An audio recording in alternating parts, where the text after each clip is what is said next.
तो इस क्वेश्चन में हमें ए बी फाइंड करना है, ए बी। तो आपको पता ए बी क्या होगा, A C plus C D and then plus D B, यही ए बी होगा। तो हमें पहले कंस्ट्रक्शन करना होगा, बिना कंस्ट्रक्शन के हम इस क्वेश्चन को सॉल्व नहीं कर सकते हैं।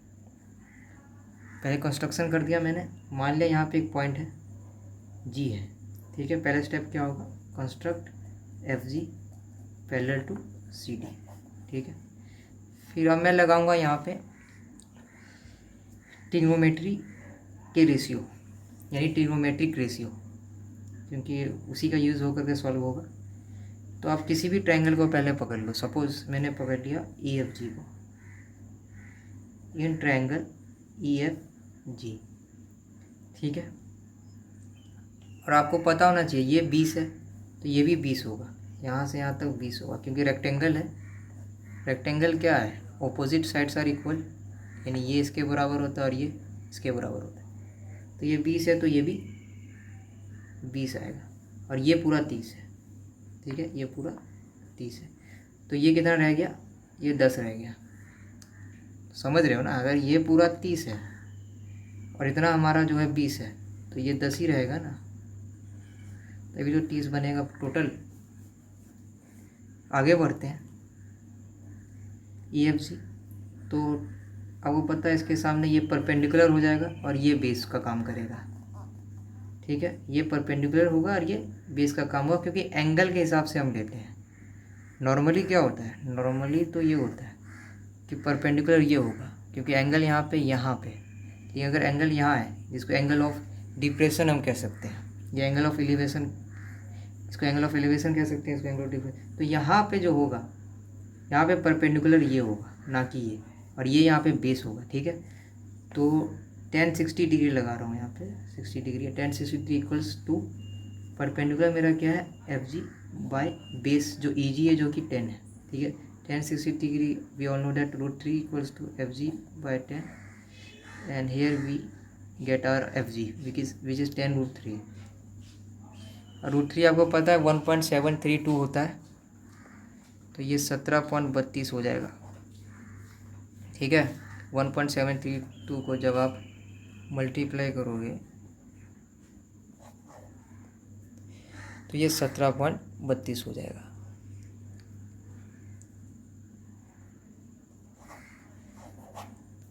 चलिए आगे बढ़ते हैं, बहुत अच्छा क्वेश्चन है ये। अब मैं क्या कर रहा हूँ, एक ट्रायंगल हो गया, अब एक और ट्रायंगल पकड़ते हैं, इन ट्रायंगल, इसको पकड़ लेता हूँ सपोज, ठीक है। अब ये जो हमारा 17.32 आया, जो ये लेंथ होगा वो ये होगा, तो ये भी कितना है, 17.32 है, ठीक है। ये आ गया, ये और ये निकालना है हमें। तो अब मैंने देखा इन ट्रायंगल एफ ए सी, तो एफ ए सी को हमने पकड़ा। आगे बढ़ते हैं, तो यहाँ पे एंगल ऑफ एलिवेशन लग रहा है, तो tan 45 डिग्री इक्वल्स टू, ये परपेंडिकुलर है। अब परपेंडिकुलर हमारा ये होगा, ठीक है। चेंज होता रहता है भाई, याद रखना, परपेंडिकुलर और बेस चेंज होते रहते हैं, पर ये जो हाइपोटेनस है ये चेंज नहीं होता है, ये हमें पता होना चाहिए। तो ये हमारा परपेंडिकुलर आ गया, परपेंडिकुलर है भाई 20, ए सी निकल जाएगा। tan 45 डिग्री हमें पता है 1 होता है, तो मैं डायरेक्ट निकाल दे रहा हूँ, ए सी 20 आ गया, ठीक है। कोई बड़ी बात नहीं है, ए सी हमारा 20 आ जाएगा। कैसे आ जाएगा, 1 इक्वल टू 20 बाई ए सी, तो ए सी 20 ऐसे आएगा। अब चलिए भाई, एक रह गया, लास्ट रह गया, आप किसको पकड़ेंगे, अब पकड़ेंगे हम इन ट्रायंगल इस वाले को।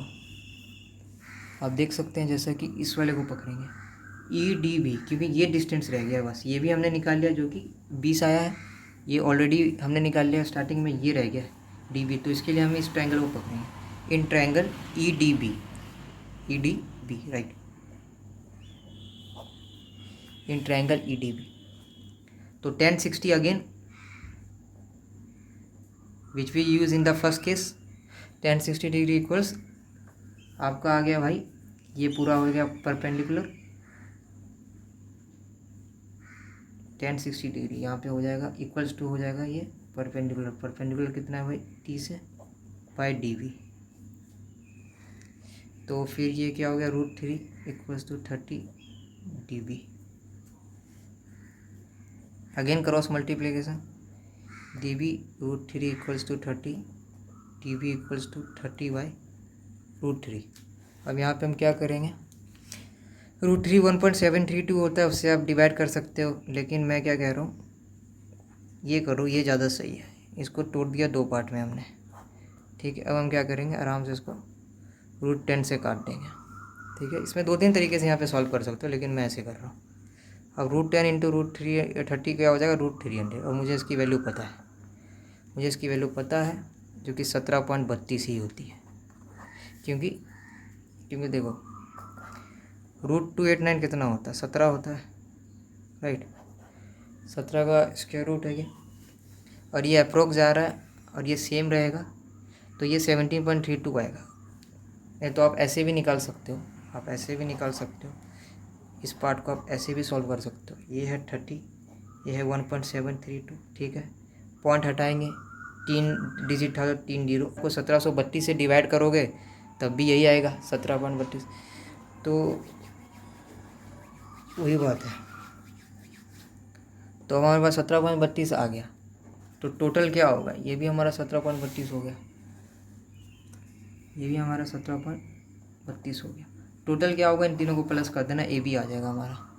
So let us add this here, right here, I am not adding here, let us add this here. तो 17.32 और हमारा 20, इनको आपको ऐड कर देना है।